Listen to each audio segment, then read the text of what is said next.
most people don't last. When I started my store, I was in that place of, I hope this thing works. I could give a rat's about like the website, what my name was. I chose not to obsess over that because the reality was I was scared because all the previous businesses that I had tried, I never followed through. I failed so many times. I was so used to failing, starting a business, failing, losing interest, telling myself I'll do it tomorrow because I didn't feel like it. I had such a soul-sucking job. That was my reality. My confidence was at a low. I'm not gonna even sugarcoat it. I'm not gonna tell you that I felt like I was ready to start my store because the truth was is I was so scared because I had lost my job. I didn't feel ready, but I recognized that I spent so much time in my life throughout the years waiting to be ready, waiting for that feeling to just pop up to be like, Nikia, you're ready. And that just kept me broke. It kept me very unhappy. It kept me in debt. It kept those debt creditors calling me, caused me to not like my life, caused me to wonder where I fit into this world. But the biggest difference with this situation was I was finally investing in myself. Remember when I told you previously I invested money basically I didn't have because I was so tired of where I was. And I didn't want to go back into that cycle of the same job over and over and over again where I'm happy for a few seconds and then all of a sudden I'm unhappy again, depressed. I honestly believe the scariest part was I didn't know what will happen this time because this time money was in the game. Money was in the game now. Like before I did it the free way, I was, looking up on YouTube, looking up on Google, trying to find all the information myself. And this time I was investing myself. So today I wanted to talk a little bit more about what contributed to me getting more product sales, especially as a beginner, especially when I was scared, full of doubt. Yeah, you get the point. First things first, like 101, is you need to focus on the process, not so much the end result. So let me explain what I mean is that a lot of times we can get obsessed because we're trying to get out from a situation. So whether that's your job that you're not liking, or who knows, maybe you're just not making enough money, whatever that may be, is that when you get so focused on that, that's when we start to get impatient. And so one of the things I did in the beginning when I think back is that I just focused on the process. So I just did what was taught to me and then I would just do it every day. So I literally took it day by day. I didn't worry about, I need to be making 6 figures in a year. I didn't even worry about that part. I was just like, I need to just get my first sale because I need to see if this thing actually works. Because remember, I was very skeptical. I was so skeptical. And the truth is that all the things that I went through in my store, for example, on Amazon, if I knew everything that would have happened, I don't think I would have done it. I think I probably would have failed. If I knew everything, you still go through things where there's customer service issues and all this stuff, like the mistakes I would do.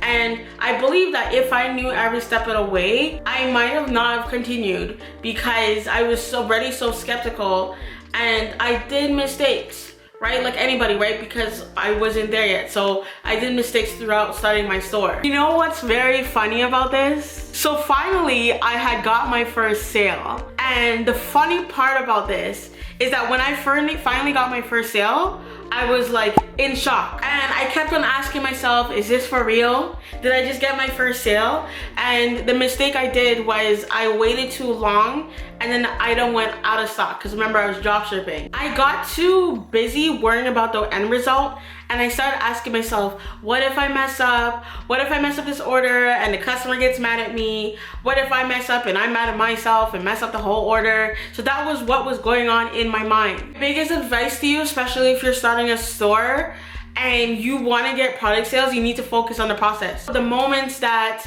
you are having small wins, the moments where you're doing what you know you're supposed to do every day to get you to that point of getting your first sale, getting you to that point where you're starting to get multiple sales, is to focus on the process. So as soon as you get that sale, just do the thing. Don't talk yourself out of it. And I feel like I need to share that because a lot of people talk themselves out of it because they're not seeing the end result yet.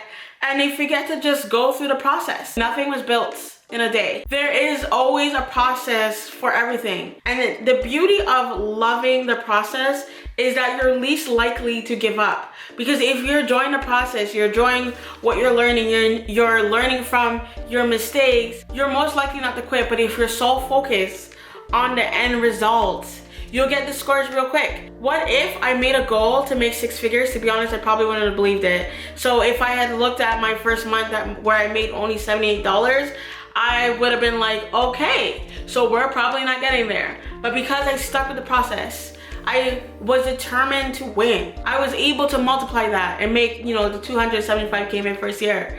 But you have to start somewhere. Maybe you guys are gonna throw a tomato at me, but the next point I'm gonna tell you is to hire a coach. Your journey is so much easier when you have someone who's already done it, where you can ask them questions, and times where you're doubting the process, you have someone to go back to. When you're watching Sally on YouTube, Sally's not there to tell you, hey, don't give up, right? You can do this.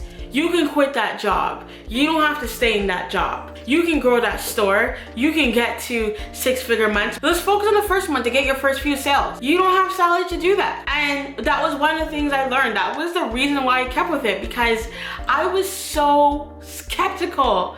To the point where, because I got results really quickly, my coach had come back to me and he was like, Nakia, I didn't think you were gonna make it. And I was like, what? I was like, hold up here.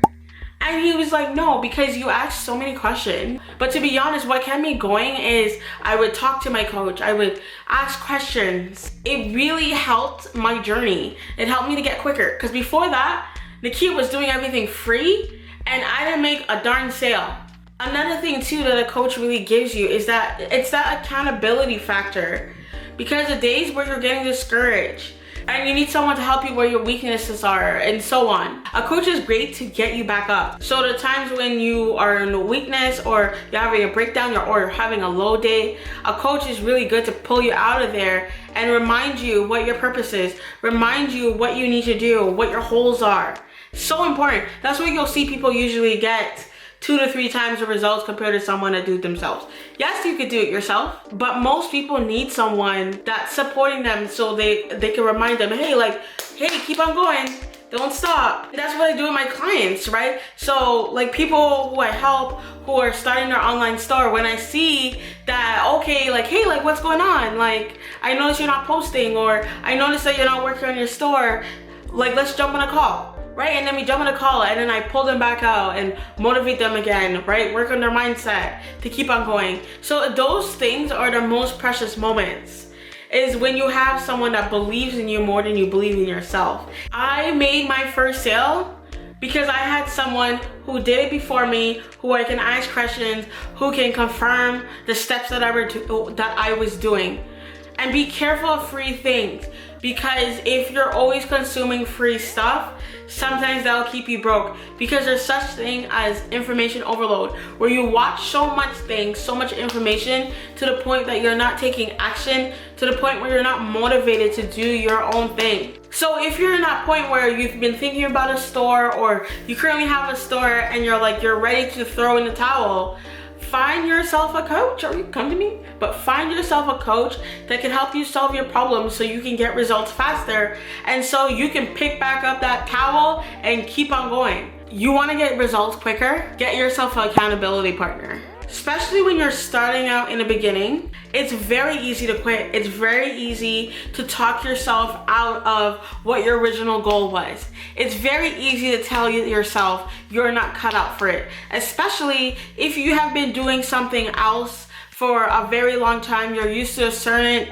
habits. It's so easy to go back to your habits and for your mind to tell you, oh, it's too hard, so let's just slow down, let's take a break, or let's just shut down the whole store. I remember at the time, my best friend, he started his store maybe about a month before me, and he was getting results. It really gave me a lot of hope, because I was seeing new students who never got results, like never really sold online, were getting results with Amazon. I reached out asking him about his experience, because he just started and I was about to start, like I think like whatever the next month or something. And from there we just developed a friendship. As I started working in my store, he was was working on his store, we would be meeting every day. We would be on the phone, like looking for items together, bouncing ideas off. And I tell people, one of the quickest way to grow your online store, find an accountability partner, find someone else that currently has a store, and start talking to them, start engaging with them, and eventually be like, hey, would you be open to maybe doing Zoom calls once a month or every 2 weeks, whatever that is to you. But it could be such a big game changer, because the problem I see is everyone always says like, oh, just do it alone, but you know, you can't do it alone. It's so much easier when you have someone else that's in the same journey as you and you're in sync. It reminds you, it puts things in perspective when you think other people don't go through it. Because when you start meeting up with your accountability partner frequently on a regular basis, you're gonna start to notice, oh, they go through that too. Oh, like nothing's wrong with me. It's just, this is like a normal way of life. You're gonna have low days, down days. You're gonna have down days. You're gonna have days where you're super excited, and it's very exciting to see their wins as well. There's a different type of motivation, and they can give you feedback. They can call you out on when you're saying things that don't line up with what you believe in, and whatever that may be. Some of the best techniques I found that helped grow my Amazon store, and it was to the point where other peers were starting to ask us like, what are you guys doing that we're not doing, is what's from the accountability partner. So I would give him ideas, like when he had holes or if he had blocks, I would want to be like, oh, like I'll give a suggestion, and it would change his whole life, because you'd be like, Nikia, I never thought of it like that. But that's the point. That's what it's for. And then he would give me feedback on my stuff and be like, well, why don't you try doing this type of ranking? And you'd be like, oh, what they're there for is they fill in gaps for when, like, things that you would have never thought of on your own. So it's not necessarily like you're gonna get some out of the box like idea, but I believe what the beauty is when they give you an idea that's so simple but changes your business. So find yourself an accountability partner. Next advice I'm gonna give is build a routine. You're probably like, girl, I wasn't a spreadsheet person, because I didn't need any spreadsheets. I worked in a retail job that paid me minimum wage to drive me up the wall. So Nikia didn't know one thing about spreadsheets. I was getting sales trickling in, which I'm gonna show you. I didn't have any spreadsheets, to be honest.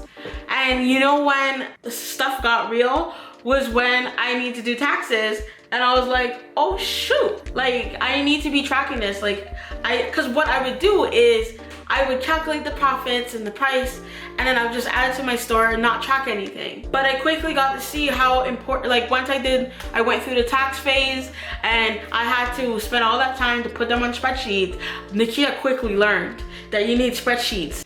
The more spreadsheets I had, I found my business started to soar, because what people don't realize is that when a spreadsheet is data, and the more you know, the better you get, the more sales you make. So you'll see my progress here. I started with a order sheet. You'll see from when I first started, and then as it progresses, you'll see from my 3-month mark into my 6-month mark and my 1st year mark. And you see how there's more and more sales, the numbers get bigger and bigger. Just have to stop here. Now, if this has been valuable and it has been very inspiring, definitely click the like button and text YouTube. If you're looking to start your store, text YouTube 833-431-0828. Snatch that training, yo. In the beginning, I did everything manual, and I used as much free tools as I could have, and I didn't want to go all crazy with softwares. When it comes to e-commerce, you could start using tons of softwares, and it could get real expensive. So every day, I did everything that my coach thought. So I would open up Amazon, look for products. If it matched what the criteria was, then I would add it to my store, put it on the inventory sheet, and repeat. I did that every day until I got a sale. There was some days where I was like, is this thing gonna work? Because this seems way too simple. And you see, the problem is that sometimes you think there's some magic strategy, but really what it comes down to is just plain hard work. We think that there's something that you should be doing, there's something that's missing, but that's usually not the case. It's just that you need to just stay consistent with whatever your routine is. So if you currently launch your store, then you're gonna be posting every day and being visible, but you're gonna be focusing on creating content content so people understand what you're doing. And you're gonna just keep on doing that and repeat, finding new products, coming up with new ideas, repeat, repeat, repeat. Choose a routine that works for you. So choose a process, choose a strategy that works for you, and keep on doing that bad boy until you can do it in your sleep, until you can teach someone else how to do the same thing and yield results. So to become like little mini me's. That's what I used to call the people that I hired. I'll be like, I want to make them like mini Nikias. And that's really the key, because once you know your routine, that's when you can start hiring people. That's when you can start teaching people what you do, so they start to get the same results, so you can then have that peace of mind and focus on something else. There's times where I would get lazy, right? But this was in the beginning where I would get a sale and then I would just go ahead and buy it from the supplier and send it to the customer and not even track it. But remember that order sheet I showed you, is that I actually use that order sheet so that way I can start tracking and actually writing down. So it's so important to track your profits and your sales. Sometimes we think because it's a little amount of sales that, oh, we shouldn't just write it down, like just leave it for now. Yes, Amazon had the data, but it's good to have your own track records of what you're doing, because sometimes you think you're doing worse than when you really aren't. So when I started tracking my sales, like I thought, well, there was one month I remember, I think it was in December when I first started, and I thought I was having a really bad month. And I was like, oh, I didn't do that well, until I started calculating everything and I was like, oh, I made all of that. Another thing I learned is that you can't keep everything up here.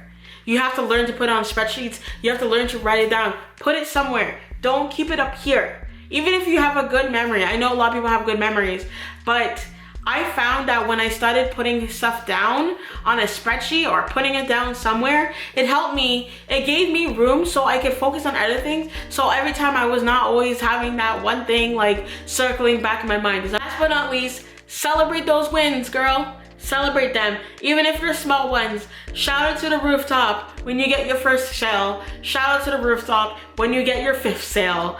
The point is celebrate those wins. Don't underestimate them. Don't be like, oh, it's too small. It's only one sale. Start celebrating all those wins. And I'm currently doing a Let's Go Bananas workshop where I'm gonna talk about everything from finding how to find your profitable product to choosing a platform, all the way to your marketing strategy. So yeah, we're doing that. We're going all in, yo. Here's a little recap. Focus on the process, not the end result. Hire a coach. Find yourself an accountability partner. Build your routine. Let me know in the comments below what your current routine looks like. Do you currently have a routine, or you kind of just wake up and say, what are we gonna do today? Or do you currently have like a fixed routine that you do every day? Let me know in the comments. See you next week, guys.